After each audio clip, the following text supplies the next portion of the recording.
यहाँ से शुरू करते हैं चतुर्भुज। देखिए चतुर्भुज होता है, ये चार भुजाओं से घिरी एक आकृति होती है। चार भुजा से बंद आकृति को कहा जाता है चतुर्भुज। इसका नाम दे देते हैं ABCD। देखिए 1 2 3 4 भुजा है।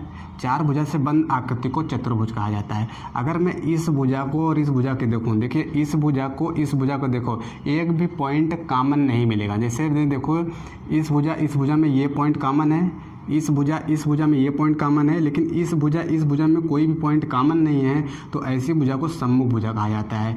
तो BC जो है ये सम्मुख भुजा है AD के, ये सम्मुख भुजा है AD के।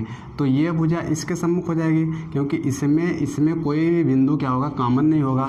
तो AB सम्मुख है किसके, AB सम्मुख है CD के। ये सम्मुख भुजाएं हैं। अब देखिए यहाँ पर कोण बन रहा है, जहाँ पर दो रेखाएं कटती हैं वहाँ पर क्या बनता है, कोण बनता है। तो एक कोण यहाँ बन रहा है, एक कोण यहाँ बन रहा है। अगर इन दोनों कोणों की बात करो, देखो इस कोण को बनाने में ये भुजा लग रहा है, और इस कोण को बनाने में ये दोनों भुजा लग रहा है। इन दोनों कोण में कोई भी भुजा कॉमन नहीं है, तो ऐसे कोणों को सम्मुख कोण कहा जाता है। तो कोण B सम्मुख कोण है किसके, कोण D के।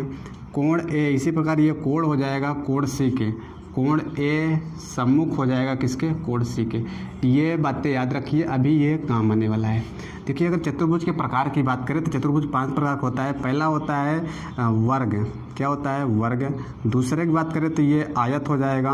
अगर मैं तीसरे की बात करूँ तो ये समांतर चतुर्भुज हो जाएगा, क्या हो जाएगा, समांतर चतुर्भुज।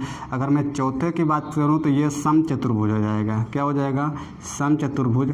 अगर मैं पाँचवें की बात करूँ तो ये हमारा हो जाएगा, पाँचवा हमारा हो जाएगा समलंब, क्या हो जाएगा, समलंब। इसे स्क्वायर बोलते हैं, इसे रेक्टेंगल बोलते हैं। ये पैरेललोग्राम है, ये रोम्बस है, और ये ट्रेपेजियम है। तो हम लोग आज शुरू करते हैं वर्ग। देखिए वर्ग क्या होता है।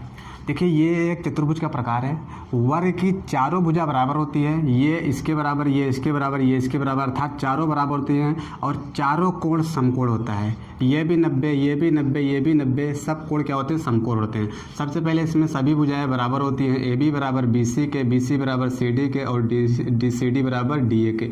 ये चारों भुजा बराबर हो गई। अब देखिए बराबर के साथ साथ ये समांतर भी होती है। ये भुजा इसके समांतर होगी, तो मैं कह सकता हूँ AB पैरेलल है CD के, और ये BC वाली जो है, BC भुजा जो पैरेलल है AD के।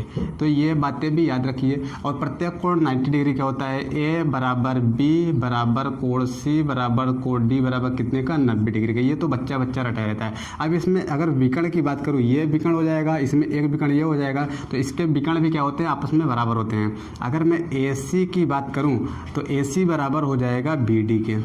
AC बराबर BD के विकर्ण भी बराबर हो। इसके विकर्ण एक दूसरे को जहाँ पर कट करते हैं, इस वर्ग के विकर्ण एक दूसरे को जहाँ पर कट करते हैं, एक दूसरे को लंब सम द्विभाजित करते हैं, और परस्पर एक दूसरे को बांट देते हैं, बराबर भागों में बांट देते हैं। तो कहने का ये मतलब है कि यहाँ का जो कोण होगा वो 90 डिग्री का बनेगा, इधर सब क्या बनेगा, 90 डिग्री का बनेगा।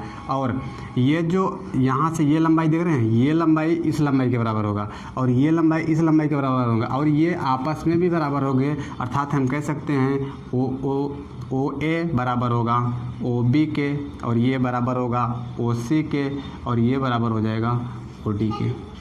अगर आपको इतनी बातें वर्ग की पता है तो आप वर्ग में काफ़ी कुछ कर जाओगे। अब इसमें क्या देखो, पेरीमीटर पूछेगा, परिधि पूछेगा। तो आप देखिए पेरीमीटर क्या होता है, परिधि जो होता है, परिमाप बोलते हैं। तो परिमाप इस भुजा को लेकर, इस भुजा को लेकर, इस भुजा को लेकर, इस भुजा को लेकर, चारों की लंबाई जोड़ दो, तो यहाँ पर जो परिमाप आएगा, परिमाप बराबर हो जाएगा। अगर A मान लिया जाए A, तो इसका परिमाप हो जाएगा 4A।